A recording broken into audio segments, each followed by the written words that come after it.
Hi, I'm Michael Jones, a committed Christ follower and a pastor-teacher at the Orange Free Church of Christ in Orange County, California. Our congregation's working through the coronavirus situation and cannot assemble collectively, so right now we're providing these daily video devotionals to our members, as well as anyone else who might need them to assist in their growth and development while we're away from one another. Also, because we've been requested to practice social isolation, I broadcast from a unique, different location each day, and today I'm broadcasting from the Australian outback. I'm going to go back into the Jewish scriptures for our time in the Word today to Psalm 127. Here's what the psalmist says.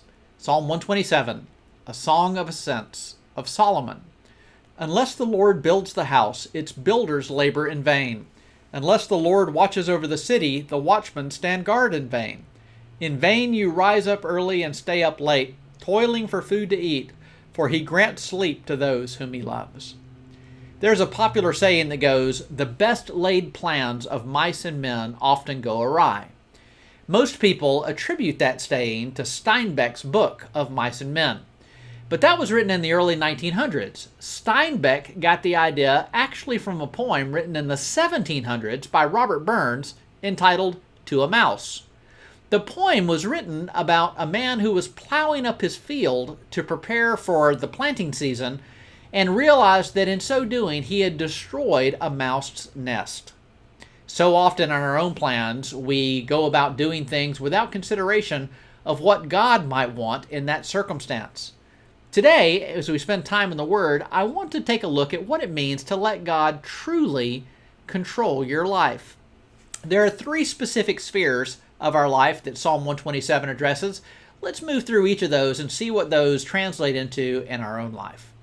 The first of those is faith. Typically, when we read a psalm, we begin with verse 1. The psalms are a little bit unique, however, in that the titles themselves are also given by inspiration of God. That's part of the text. If you look at the notations at the beginning of this psalm, you'll see two things: a song of ascents and of Solomon. Usually when we read this psalm, we tend to think of a man building a house and where his family resides, but I think that's probably not correct. If you consider, first of all, that this is a psalm of ascent, that helps us get a better idea of what's under discussion.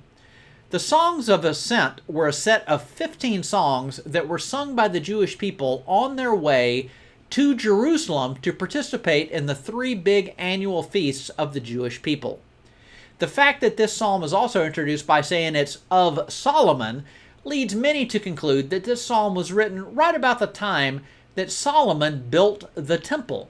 So with that in mind, what you're seeing is a psalm that's written about people going to Jerusalem for worship at the time that the temple of the Lord was being built. I did a sermon one time called Bumper Sticker Theology. In bumper stickers, a lot of times we convey what we're thinking or some of the philosophies that kind of act as foundations for our life. There's a popular bumper sticker out right now that reveals what a lot of people think about theology. It looks like this. It says, coexist, and each of the letters are formed by symbols that represent a different world religion. The idea that's trying to be conveyed in that is that all religions are equal, so we should just leave each other alone and respect one another's viewpoints.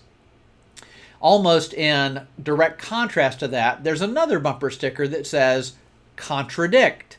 This time, each of the symbols also form up the letters or each symbol of different religions form the letters of that, and the print then underneath it makes it clear. It says, they can't all be right, and then a reference to John 14:6. Now in John 14:6, that's where Jesus says, I am the way, the truth, and the life. No one comes to the Father but by me. When it comes to faith, you need to recognize that there is a way which is right, and the way which is right is the way of Christ. Christianity is exclusive, and it is narrow, but truth is narrow. 2 plus 2 always equals 4, even if you really want it to equal 5. Truth, by its nature, is narrowly defined. The way to God is also narrowly defined by truth, as Jesus said, I am the way, the truth, and the life. Now notice the balance in this verse. It tells us that God builds the house. We're talking about our spiritual life. God builds the house, but the workers still labor. What is our role in our spiritual life?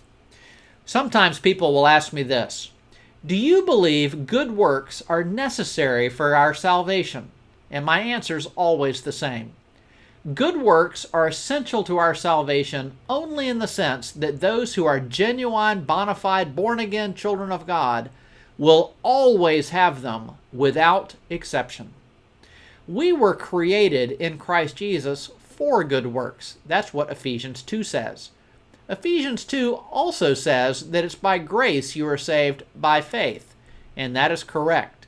We come to God with an obedient faith, and as a result of that, God saves us.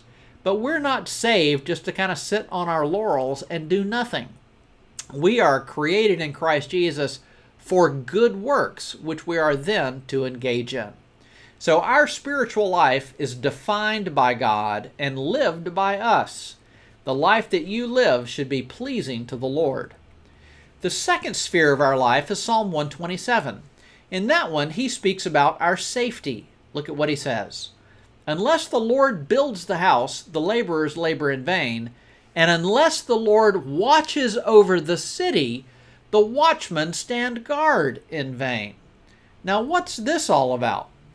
Well, I think this also speaks about the balance of trusting God for our safety, while at the same time doing our part to keep watch. Benjamin Franklin said, "God helps those who help themselves." Now, a lot of people mistakenly think that's in the Bible. It's not, but there's a definite sense in which the essence of it is. Here in Psalm 127, it speaks about trusting God for our safety, while at the same time posting a guard. In the Sermon on the Mount, Jesus speaks about how it is that God feeds the birds of the air, but he doesn't drop the worm in their nest. Very often, we have a role in God's workings in our life. In my military life, we have a saying that says, "You are only required to do what you can do, but what you can do, you must do." And I think that's also true in our spiritual life. Think about it in regards to prayer. Yes, pray earnestly, but what you can do, you must do. The third sphere that Psalm 127 addresses that I want to bring to your attention is that of our work life. Look what he says in verse 2. "In vain you rise up early and stay up late, toiling for food to eat, but God grants sleep to those whom he loves." Now, this talks about our work life, and it talks about how it is that it could just be an exercise in vanity. But I'll tell you where it won't be, and that's if you use your work life as a means by which you can still minister to the Lord. That doesn't mean you have to be a full-time church worker or an elder or a deacon or a Bible teacher or a song leader or any of those things. You can just be a lawyer or a clerk or a librarian or whatever. But use your time at work to be salt of the earth, to be the light of the world, to let other people see the love of God and the mercies of God be reflected in your life. The scriptures tell us directly in Matthew 5 to let your light shine before men, that they might see your good works and glorify your Father who's in heaven. When you work like that, it won't be in vain. It will be productive for the Lord. Well, as you go through your day today, I would encourage you to think about those three areas. Think about who it is that's defining your spiritual life and whether you're doing your part in it. Think about your role in regards to doing what God's work is in your life. And then lastly, think about your work that you're doing as an opportunity to shine your light and be salt of the earth. I think if you do that, you'll find today to be a remarkable day in your walk with the Lord.